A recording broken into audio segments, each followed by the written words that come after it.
Why does America obsess over tipping? The history nobody talks about. Have you ever wondered why you're expected to leave 15%, 20%, or even 25% after buying a meal? And why are some payment screens or receipt now suggesting tips up to 40% for things that barely involved any service? The history of tipping is much stranger than most people realize. Tipping didn't start in America. The practice began centuries ago in Europe, particularly in England. Wealthy travelers and aristocrats would give small amounts of money to servants as a reward for exceptional service. It was originally voluntary and seen as a gesture of generosity rather than an obligation. When wealthy Americans traveled through Europe in the 1800s, many brought the custom back home. Ironically, many Americans hated it. At the time, tipping was criticized as an unfair system that encouraged class divisions. Some newspapers even called it un-American because it seemed to create a servant class. How tipping became part of American culture. After the Civil War, many businesses, especially railroads, restaurants, and hotels, discovered something interesting. If workers could earn tips, employers could pay them less. Many newly freed black workers were hired in service jobs and often received little or no wages, being expected to survive mostly on tips from customers.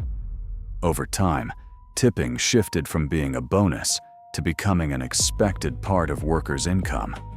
By the early 1900s, several states actually tried to ban tipping altogether, but the bans didn't last. Instead, tipping became more deeply embedded in American culture. The numbers kept growing. For decades, 10% was considered a normal tip. Then it became 15%, then 18%. Today, many Americans feel that 20% is the standard expectation at restaurants.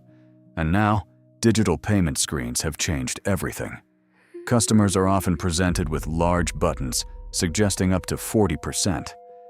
In some cases, tip requests appear for self-service kiosks, takeout orders, coffee purchases, and even retail transactions. Many people call this tip creep, the gradual expansion of where and how much consumers are expected to tip. What about other countries?